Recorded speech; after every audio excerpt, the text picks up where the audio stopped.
Bonjour et bienvenue dans cette nouvelle vidéo. Donc aujourd'hui, on va pouvoir voir une notion qui est extrêmement importante pour pouvoir choisir son setup. Donc vous verrez plus tard l'importance de choisir le setup, mais c'est vraiment quelque chose d'extrêmement important. Pour vous donner une petite idée, ça correspondra un petit peu à la cuisine. Quand vous allez cuisiner, par exemple, vous allez faire un gâteau, vous allez directement le faire dans la cuisine. Par réflexe, vous n'allez pas aller dans le garage. En fait, le fait de pouvoir choisir votre setup, d'interpréter comme il faut votre setup, ça va, entre guillemets, vous permettre de vous dire, OK, je suis dans la bonne pièce, je suis dans les bonnes conditions pour pouvoir poser mon analyse. D'accord? Donc aujourd'hui, la notion qu'on va voir, c'est ce qu'on appelle un marché overextended market. D'accord? Un marché overextended market, qu'est-ce que c'est? Vous avez pu voir dans les précédentes vidéos sur le principe de fractalité qu'un marché, par exemple, en tendance haussière, donc fait des impulsions haussières, retrace, impulsion, retrace, impulsion. OK? Et en fait, ce qui se passe, c'est que quand on va creuser dans la fractalité, dans ces phases d'impulsion, on peut retrouver un autre marché. D'accord? Donc on va prendre un exemple. On va prendre par exemple cette impulsion-là. D'accord? On va imaginer qu'on va la projeter à côté. Tac, voilà. Et on va imaginer qu'en fait, à l'intérieur, en fait, il va se passer ça.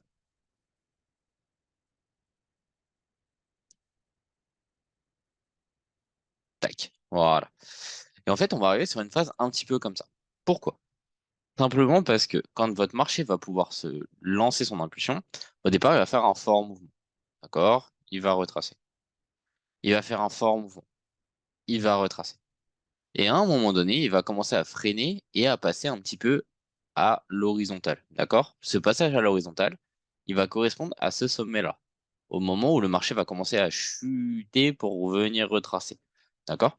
Votre marché, en fait, si on le mettait en ligne, il va se représenter un petit peu comme ça. Un marché qui monte et qui commence à redevenir plat pour après aller chercher un retracement. D'accord? Et ben en fait, un marché overextended market, ça va être justement ce type de marché. Ça va être un marché en fait qui a déjà impulsé, mais qui commence à s'épuiser, d'accord? Qui n'a plus beaucoup de puissance. En termes de liquidité, comment est-ce qu'on expliquerait ça? Simplement, en fait, en partant du principe que par exemple, ici, dans le bas de l'impulsion, ils ont par exemple 100% de leur liquidité, d'accord? Ils vont lancer une impulsion. Ils vont retracer ici. Ici, il va peut-être rester que 60% de leur liquidité. Ils vont relancer une impulsion. Et arriver ici, en fait, il va leur rester que 20%. Et ces 20 derniers pourcents-là, ils vont pas pouvoir relancer un mouvement aussi violent que les deux premiers. S'il va faire un mouvement plus petit, jusqu'à arriver ici, où là, bah, par exemple, on arrivera simplement à 5% de liquidité. Donc, plus de possibilité de relancer un mouvement puissant. Et donc, obligation de remettre le marché à plat, venir retracer pour retourner chercher des liquidités pour pouvoir relancer du mouvement. D'accord? L'avantage de ce setup, c'est quoi? Il y en a plusieurs. Le premier avantage, c'est qu'en fait, quand vous allez voir un marché comme ça, votre marché donc va impulser très fort, va commencer à se mettre à plat. D'accord? Et en fait, il va venir se mettre à plat la plupart du temps, ici, sur une zone de liquidité que vous allez retrouver dans le passé. Par exemple, ici, on prend un exemple tout bête, mais admettons qu'ici, voilà, vous ayez votre zone, et c'est le moment où on va venir se mettre à plat. Donc, vous allez pouvoir justement encadrer votre marché en disant, voilà, il ne doit pas dépasser cette zone-là pour le moment, parce que le moment où il se met à plat, c'est ici, c'est normal. D'accord?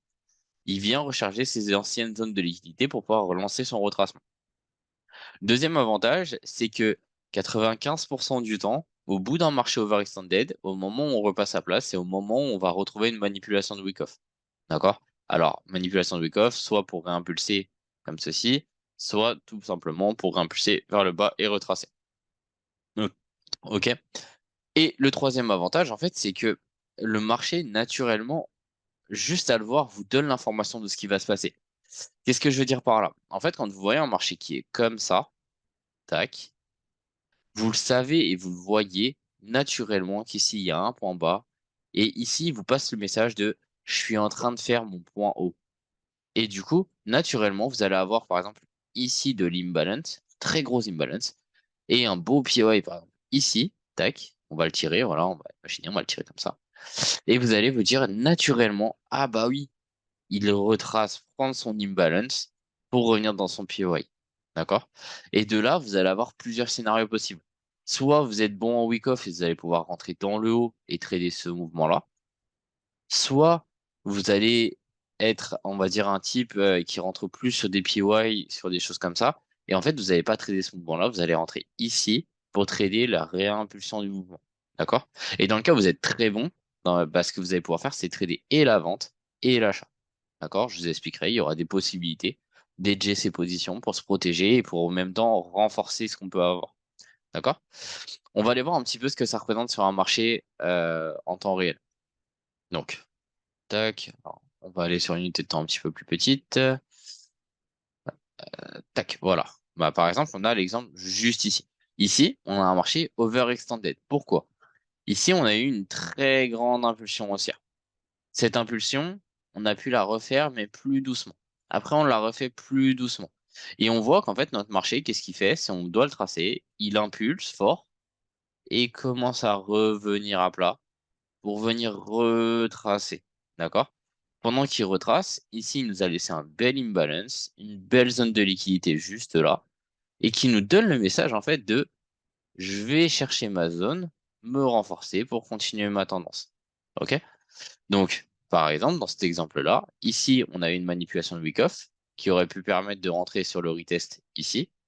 Et sinon, bah du coup, ceux qui traitent les POI savent qu'à plus long terme, sur USDJPY, à l'heure actuelle, ici, ils auront potentiellement une zone d'entrée.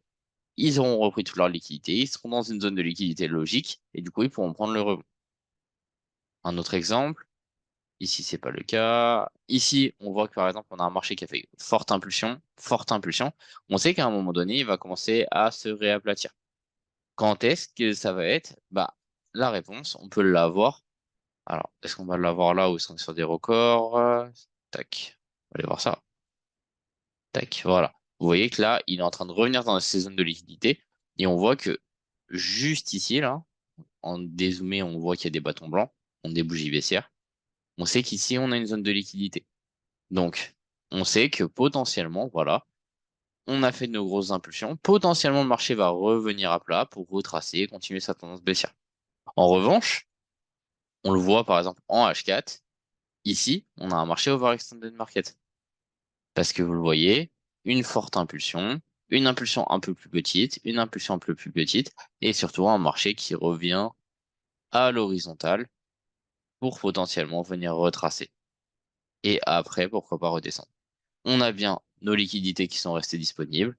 On est bienvenu à plat dans une ancienne zone de liquidité, donc le carré bleu qu'on a pu tracer sur ce qu'on avait sur le daily. Donc toute la logique est respectée. Ok? Donc c'est une notion qui est assez facile, mais qui est extrêmement importante. Ça vous permettra justement de poser votre stratégie au bon endroit.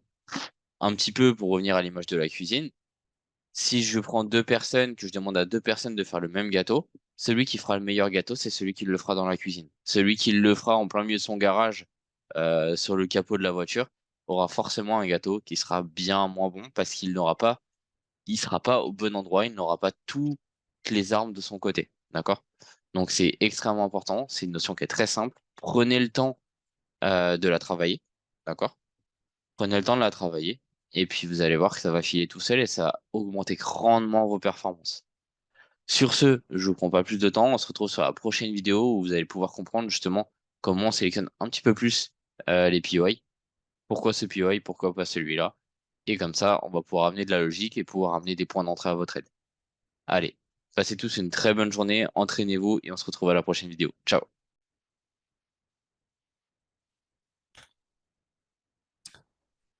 Voilà, c'est tout pour cette vidéo. J'espère qu'elle t'a plu. J'espère que tu as pu apprendre plein de choses. J'espère aussi que tu as pris des notes et que tu vas t'entraîner parce que c'est comme ça que tu vas pouvoir progresser. Si c'est le cas, lâche un petit like, partage la vidéo, mets un petit commentaire. Ça fait toujours plaisir. Et surtout, si tu as des questions, mets un petit commentaire. Je prendrai le temps d'y répondre pour te débloquer. On se retrouve, nous, dans une prochaine vidéo. Donc, abonne-toi, active la cloche parce que la suite, on prévoit des très, très grosses choses. Donc, reste à l'affût. Allez, ciao.